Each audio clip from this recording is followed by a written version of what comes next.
로마서 13장 1절에서 7절 하나님의 말씀을 들으십시오. 각 사람은 위에 있는 권세들에게 복종하라. 권세는 하나님으로부터 나지 않음이 없나니 모든 권세는 다 하나님께서 정하신 바라.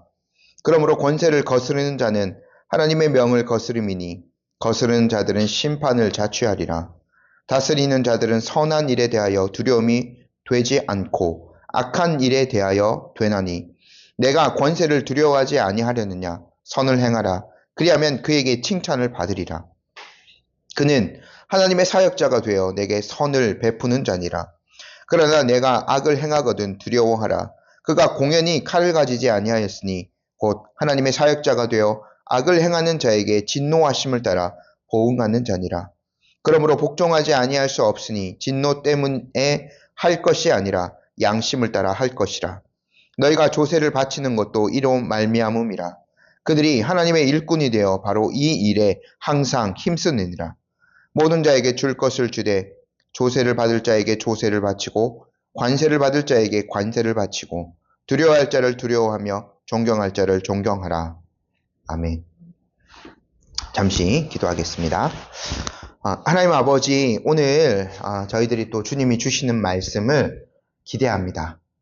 이 말씀을 통하여 하나님의 귀한 뜻들을 저희가 하여금 잘 발견하게 하시고 말씀에 따라 순종하며 세상을 분별하며 살아갈 수 있는 지혜들을 얻을 수 있게 하여 주옵소서. 온전히 하나님의 말씀만이 모든 것의 기준이 됨을 저희로 하여금 잘 깨달아 누리게 하여 주옵소서. 예수님의 이름으로 기도드립니다. 아멘. 저희가 오늘 연속해서 강의하던 요한복음 설교를 한 주 쉬고 급작스럽게 로마서 설교를 한 주 하도록 할 텐데요. 그 한 주간 좀 급박한 일들이 많이 있었습니다. 교회 외적으로 나라 안에 여러 가지 일들이 많이 있었죠. 45년 만에 계엄령이 선포되었던 매우 특별한 한 주를 저희가 보냈기 때문입니다.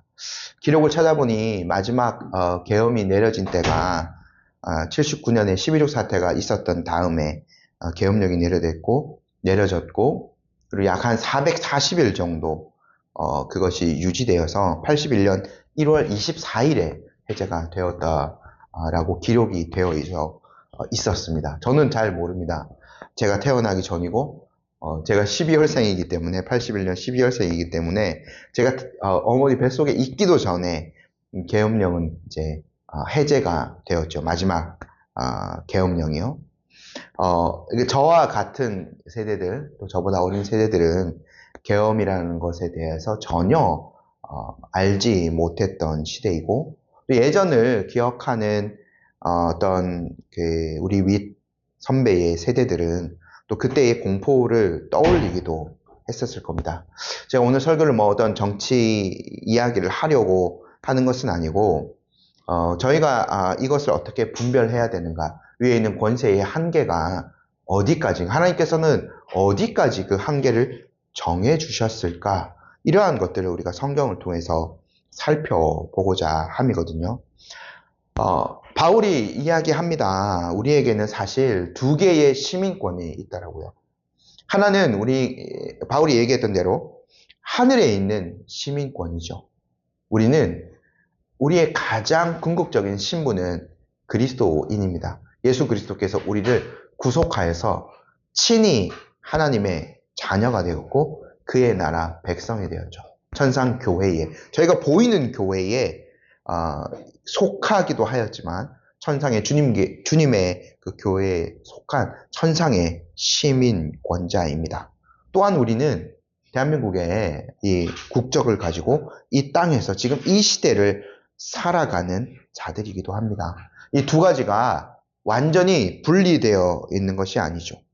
그래서 우리는 땅의 시민권을 지닌 백성으로서 하늘의 시민권을 이 땅 가운데 어떻게 구현하면서 살아가야 되는가를 늘 염두에 두고 살아야 되죠. 예수님께서 친히 가르쳐 주셨던 주기도문에서 뜻이 하늘에서 이룬 것 같이 땅에서도 이루어지다라는 것과 일맥상통하는 태도를 늘 지니면서 살아야 됩니다. 이러한 특별한 일이 있을 때 제가 뭐 이런 것들을 뭐 엄밀히 분석하고 그런 것이 아니라 우리가 다시 한번 성경으로 돌아가서 원론적인 것들을 먼저 살펴보고자 합니다. 세속 권력의 역할, 하나님께서 그것을 왜 세워주셨는지, 한계가 무엇인지, 우리가 그리스도인으로서 그 안에서 어떠한 태도를 지니면서 살아야 하는지를 말씀을 통해서 또 특별히 종교개혁자 마르틴 루터의 어떤 가르침을 통해서 함께 살펴보고자 하거든요. 저희가 사실은 이 설교를 제가 비슷한 설교들을 많이 했습니다. 근데 뭐 그때마다 뭐 거의 뭐 로마서 요 본문을 가지고 많이 설교하기도 했고 다른 어떤 종교개혁자들과 우리의 그 신앙의 선배들의 글들을 많이 인용해서 했는데 오늘은 그 종교개혁자 마르틴 루터의 세속 권세 어느 정도까지 복종해야 하는가라는 그 책의 내용에 담긴 교훈을 중심으로 하나님 나라의 백성으로 이 땅에 살아가는 우리의 책임과 자세를 함께 한번 살펴보도록 하겠습니다. 오늘 일단 본문 말씀을 보면 하나님께서 세워주신 질서입니다. 세속 권세는요. 우리가 이것을 먼저 인정을 하는 태도를 지녀야 되겠죠. 우리 오늘 1절 말씀을 다시 한번 같이 읽어볼까요? 각 사람은 위에 있는 권세들에게 복종하라. 권세는 하나님으로부터 나지 않음이 없나니 모든 권세는 다 하나님께서 정하신 바라. 제가 아까 자료를 말씀드렸는데 루터 같은 경우에는 세속 권력이 하나님이 주신 칼의 권세이다라는 것들을 먼저 이야기합니다. 왜냐하면 악을 억제하고 질서와 평화를 유지하기 위해서는 이 그 세속 권세, 국가라는 질서가 반드시 필요하기 때문에 그런 거죠. 저희가 세상 우리 모든 사람이 다 성경이 말하는 대로 다윗의 그 고백대로 죄악 중에 태어나죠. 모든 사람이 이기심과 죄악과 질투, 남을 지배하려는 욕망 가운데서 태어납니다. 인간이 본성이 이렇게 너무나 악하기 때문에 그냥 사람들이 이렇게 어떤 하나님께서 세우신 질서가 없이 살아가야 된다면 마음껏 욕망을 표출하고 정말 동물과 다를 바 없는 삶들을 살아갈 거예요. 그렇기 때문에 하나님께서는 이러한 질서를 주시고 세상이 하나님의 통치가 무엇인지 가장 위에 있는 하나님의 그 권세 그리고 하나님께서 세워주신 그러한 질서들을 통해서 정말 인간답게 살아갈 수 있는 제도들을 허락해 주신 거죠. 그래서 이 로마서에서 가장 간단하게 제시하는 세속 권세자의 역할이 뭐냐면 악한 자를 처벌하는 것, 선한 자를 보호하는 것, 외적인 그 질서와 평화를 유지하는 겁니다. 3, 4절에 잘 나와 있죠. 저희가 3, 4절 한번 말씀 읽어보겠습니다. 다스리는 자들은 선한 일에 대하여 두려움이 되지 않고 악한 일에 대하여 되냐니 내가 권세를 두려워하지 아니하려느냐. 선을 행하라. 그리하면 그에게 칭찬을 받으리라. 그는 하나님의 사역자가 되어 내게 선을 베푸는 자니라. 그러나 내가 악을 행하거든 두려워하라.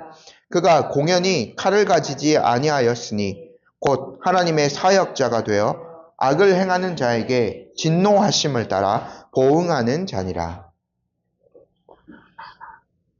하나님께서 이런 질서들을 주시고 악한 세력들이 그 한계를 넘어서 그 악을 펼치지 못하도록 칼의 권세를 이 위정자들에게 쥐어주셔서 모든 사회 질서가 유지될 수 있도록 특별히 교회가 보호될 수 있도록 하여 주신 거죠. 그리고 선을 행하는 사람 더 장려해서 이 세상 가운데 하나님의 질서와 통치하심이 더 퍼져나갈 수 있도록 세워주신 겁니다.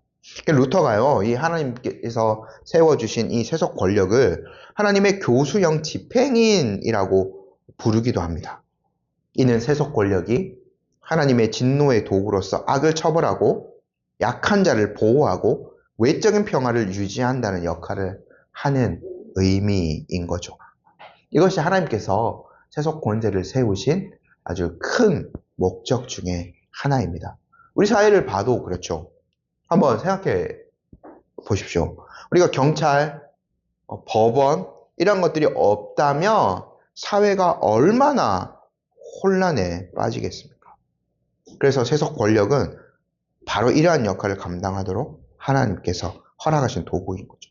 그러므로 우리 그리스도인들은 이러한 세속 권력을 존중하고 최대한 협력을 할 필요가 있습니다.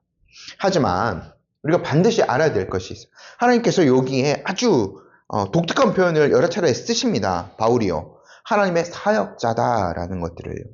근데 이 질서 자체를 하나님께서 세우셨다라는 표현이지 이 세속 권력이 완벽한 거다. 그 사람 자체가 완전하다라고 우리는 말할 수 없어요. 루터 또한 군주들에 대해서는 매우 냉철한 시각을 보이거든요. 이런 말을 합니다. 세상의 시작부터 현명한 군주는 매우 희귀한 새이며 정직한 군주는 더욱 희귀하다라고 말해요. 대부분의 군주들이 아첨꾼들에게 둘러싸여져 있고 자신의 이익만을 추구한다라고 지적합니다. 권력자들의 한계가 분명히 있는 것이고 이러한 것들에 빠질 수밖에 없는 거죠. 우리가 그 한계를 분명히 인식할 필요도 있는 겁니다. 루터는요, 그래서 권력이 범할 수 없는 한계를 분명히 했거든요.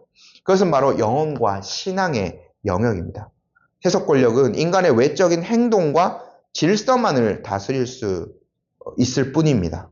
우리의 믿음과 양심은 오직 하나님의 말씀에만 속하고 세속 권력이 이를 강제하거나 억압할 수는 없는 거죠. 마태복음 10장에서 예수님께서 이런 말씀을 하십니다. 28절에 몸은 죽여도 영혼은 능히 죽이지 못하는 자들을 두려워하지 말고 오직 몸과 영혼을 능히 지옥에 멸하실 수 있는 자를 두려워하라 라고 말씀을 하셨습니다. 세속의 권세를 잡은 자들은 죄를 범한 자들의 몸을 구속할 수는 있겠죠. 하지만 영적인 것, 신앙의 영역, 양심의 영역까지 인간의 그 내적인 영역에까지 관여할 권리는 없습니다. 그래서 만약에 어떤 세속 권력이 특정 신앙을 강요하거나 우리의 신앙 양심을 억압하려고 한다면 우리는 단호히 먼저 하나님께 순종해야 되는 거죠. 그래서 사도행전 5장에서 사도들이 베드로와 여러 사도들이 한 목소리로 말하지 않습니까? 사람보다 하나님께 순종하는 것이 더 마땅하더라고요. 루터는 계속해서 이렇게 말합니다. 세속 권력이 신앙의 문제에 개입하려 할 때 그것은 하나님의 통치를 침해하는 것이다 라고요. 그래서 또 이렇게 이제 비판을 하기도 합니다. 영혼은 가이사의 권위 아래 있지 않다. 그는 영혼을 가르칠 수도 인도할 수도 없고 죽일 수도 살릴 수도 없으며 묶을 수도 풀 수도 없고 판단하거나 정죄할 수도 없으며 붙잡아 둘 수도 없다. 그래서 세속 권력이 하나님의 말씀과 충돌할 때 우리는 하나님의 권위의 우선순위를 두어야 되는 거죠. 근데 이제 지금 대부분의 그 나라들, 우리나라도 마찬가지이고 종교의 자유가 명백하게 헌법에 보장되어져 있습니다. 하지만 우리가 여기에서 또 한 가지를 생각해 볼 게 뭐냐면 루터도 사실은 이제 16세기 어떤 겉으로는 이제 기독교 국가 아래서 그 신성 로마 제국 안에서 살았던 자이기 때문에 기독교 국가 안에 있는 사람이었죠. 오늘날 시대가 굉장히 많이 다원화된 시대를 저희는 살아갑니다. 그래서 일반적인 종교의 자유를 보장하는 거고 기독교의 자유만을 보장하지는 않죠. 그러니까 우리가 여기에서 더 지혜로운 태도를 취할 필요도 있는 겁니다. 우리가 우리만의 신앙만의 기독교의 고유성을 지닌 채로 진리의 유일성을 지닌 채로 이 안에서 평화롭게 살아가는 법을 배워가는 태도가 저희들에게 필요한 거죠. 또 다른 주제를 한번 살펴보면 이 현실 아래서는 우리는 종종 부패하거나 불의한 세속 권력을 마주하게 됩니다. 이게 우리의 딜레마인 거죠. 선한 군주가 있어서 정말 악을 잘 제어하고 선한 사람들이 칭찬을 받게 하고 함께 어우러져 살아갈 수 있는 좋은 세상을 마련하면 좋은데, 여기서도 지적했듯이 그런 사람은 정말 희귀한 새, 우리 천연기념물 새 뭐 어디 볼 수 없잖아요. 그런 것처럼 너무나 희귀해요.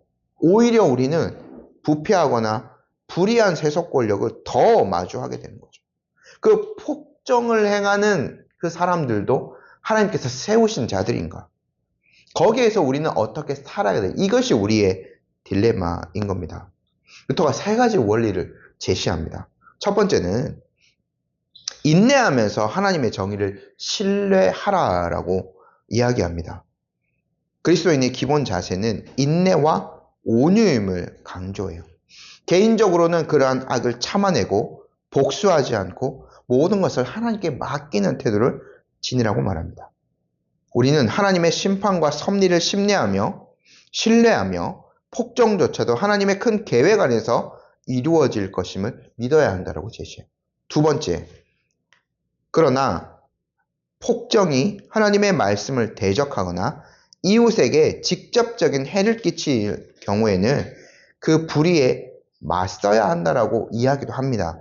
그런데 폭력적인 저항을 이야기하진 않아요. 진리와 하나님의 말씀으로 저항해야 한다라고 저가 가르쳤습니다.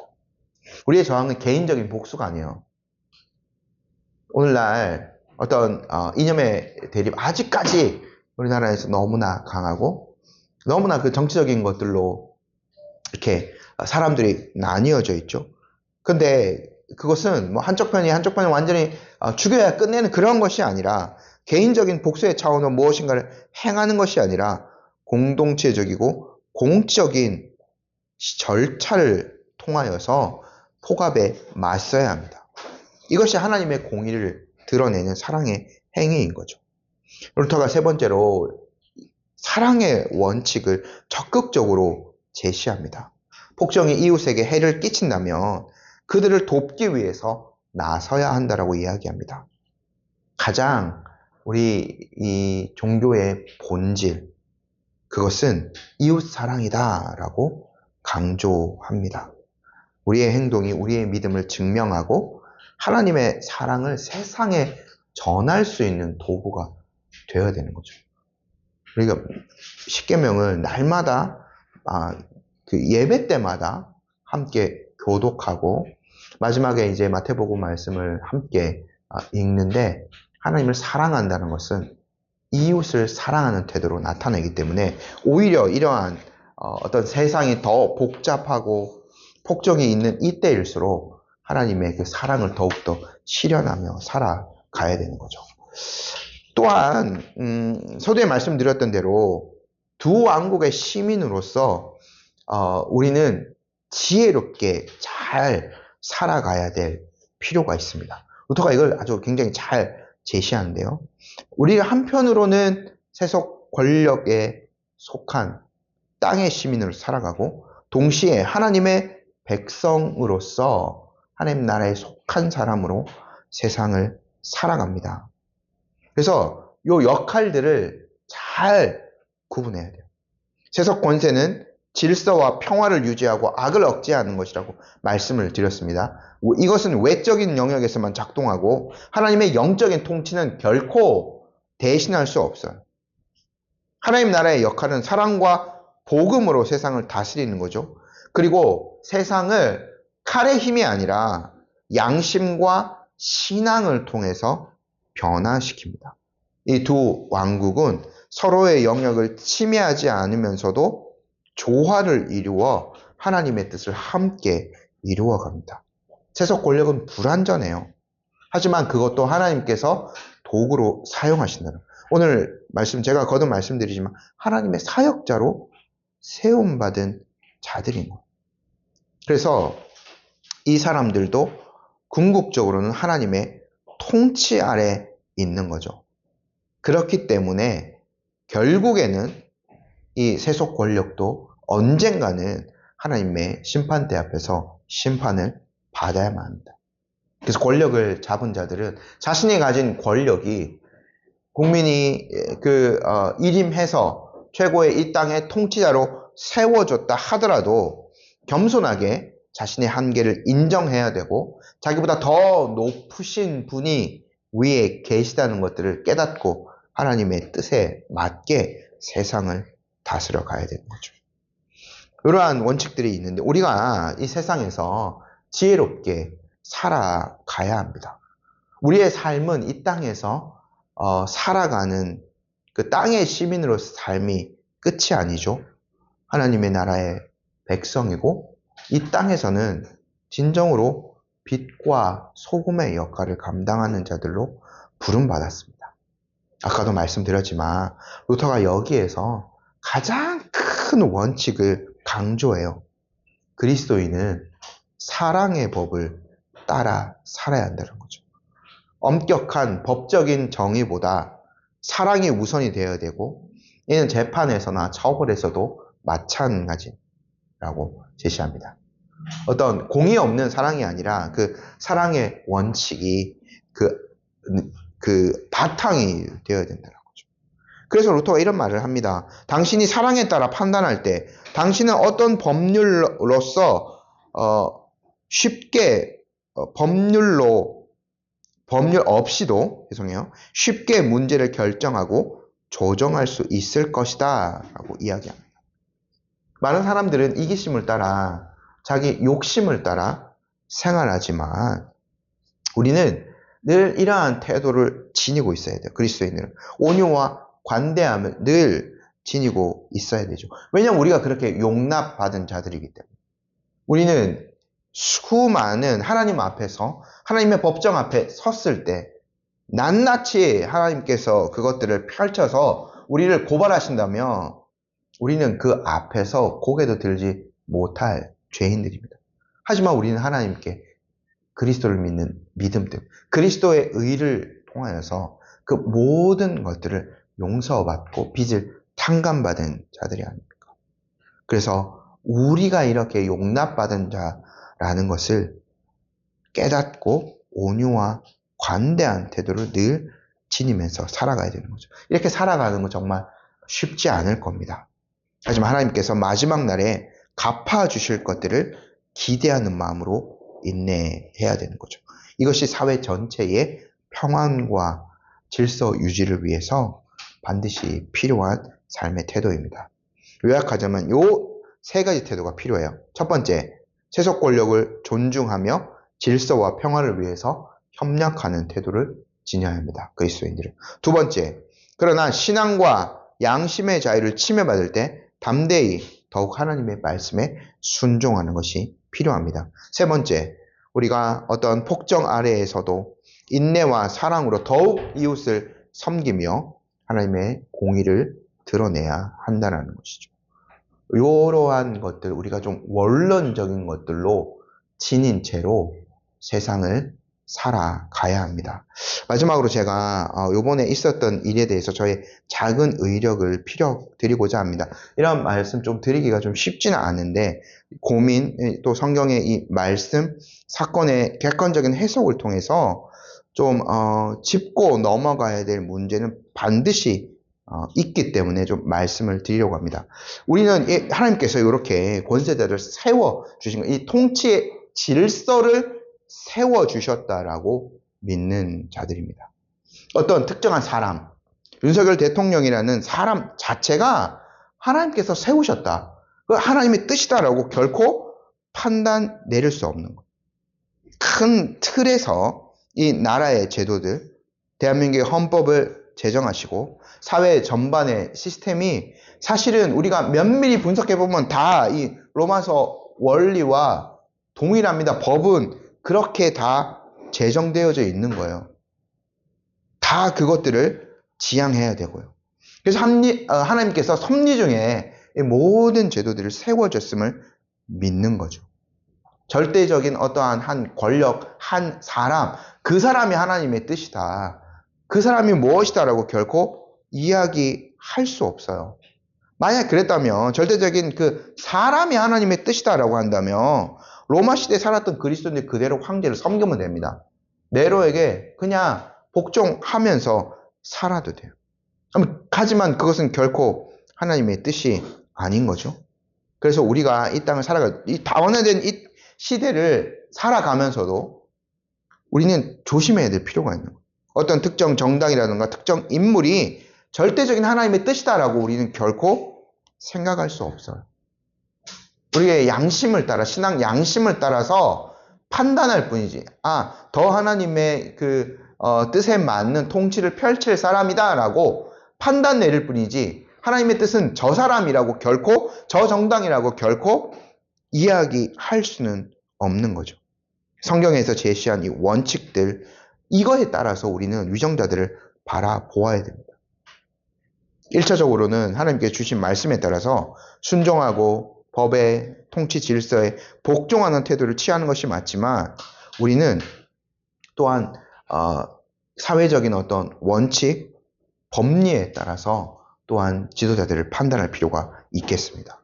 두 번째로, 우리가 하나님께서 세워주신 이 칼의 권세, 이것들 결코 부인하지는 않습니다. 하지만 그것을 어떻게 사용해야 되는가는 우리가 반드시 생각해야 될 필요가 있습니다. 이번에 계엄령을 내린 사건을 보면서 어떻게 보면 칼의 권세를 정말 드러내서 사용한 거죠. 군인들이 움직였고, 실탄을 가진 군인들이 움직였고, 헬리콥터가 날아다니고, 이러한 일들이 있었습니다. 근데 이 칼의 권세는 하나님이 정당하게 사용하라고 주신 거예요. 특별히 계엄령회 같은 경우에는 정말 나라에 위급한 일이 있을 경우에 사용하라고 법에서 제정해 놓았습니다. 계엄법 2조 2정에 이렇거든요.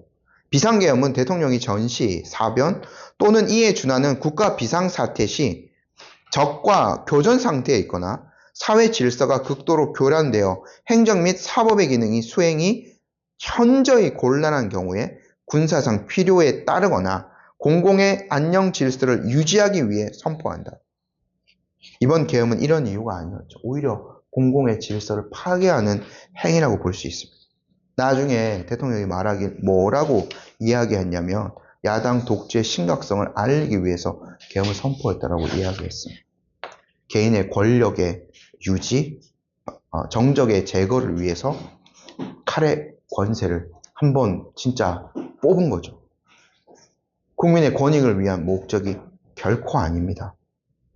특별히 계엄군이 입법기관인 국회에 무장을 하고 창문을 깨고 진입하려고 했죠. 이러한 투표를, 만약에 계엄령 해제를 위한 투표를 방해하였다면 지금도 우리는 전시에 준하는 계엄 하에 있었을 겁니다. 하나님이 세워주신 이 질서를 매우 심각하게 파괴하는 행위인 거죠. 하나님이 세워주신 이러한 질서가 있다고 우리는 믿지만, 어떤 특정한 사람이 하나님의 대리자라고 우리는 결코 말할 수 없어요. 역사상 강력한 권세를 소유했던 왕들이 있었고요. 또 중세의 교회의 권세가 세속 왕들보다 권세가 더 높았을 시절도 있었습니다. 몇몇 교황은 정말 내가 하나님의 대리자라고 말할 수 있을 정도로 종교적인 권세, 세속적인 권세까지 함께 누렸던 자들이 있었습니다. 그러나 그 모든 사람들이 인간의 욕심이 세운 사람 우상이라고 저희는 판단할 수 있어요. 역사를 통해서 다 그런 것들을 판단할 수 있는 거죠. 하나님께서는 그러한 정말 하나님의 권세에 도전하는 권력자들을 세우려고 통치 질서를 주시지 않았습니다. 우리는 그러한 권력에 따를 필요는 없는 것이죠. 인간 우상을 섬기라고 하는 것과 마찬가지이기 때문에 우리의 영적인 질서를 파괴하는 것과 동일한 겁니다. 그래서 우리가 정말 이 세상을 정확하고 냉정하게 이성적이며 영적인 판단을 내릴 필요가 있는 거예요. 칼의 권세는 국민을 보호하라고 있는 것이지 국민을 억압하라고 있는 것이 아닙니다. 이러한 면에서 우리가 판단해야 되는 거죠. 최종적으로 우리의 소망은 어떤 땅의 권력, 어떤 정치 집단에 있지 않습니다. 오늘날 많은 사람들이 정말 많은 어떤 그 세상의 소망을 하나님께 두는 것이 아니라 어떤 특정한 정치 집단이 그 뜻을 실현해 줄 수 있을 거라고 많은 사람들이 생각해요. 간단히 말하면 정치가 우상화가 되어버린 거예요. 모든 것들을 집어 삼켜버렸죠. 우리의 최종 소망은 세상의 권력이나 제도가 아닙니다. 오직 하나님께만 있습니다. 그래서 하나님의 공의와 사랑이 우리의 삶을 붙들고 하나님의 공의와 사랑이 우리와 이 교회를 통해서 세상에 드러내길 간구하며 우리가 살아가야 합니다. 로마서 12장에 이런 말씀이 있죠. 악에게 지지 말고 선으로 악을 이기라라고요. 이 말씀을 붙들고 우리가 세상을 살아가야 됩니다. 이 땅을 지혜롭고도 또 정말 하나님의 이 통치 질서가 온전히 잘 성립되어지고 그 안에서 그리스도인들이 빛과 소금의 역할을 감당하고 교회가 잘 보호하고 그 역할을 감당할 수 있도록 우리가 세상을 살아가야 되는 거죠. 지혜로운 태도가 우리 모든 성도님들에게 있기를 간절히 소망합니다. 아멘.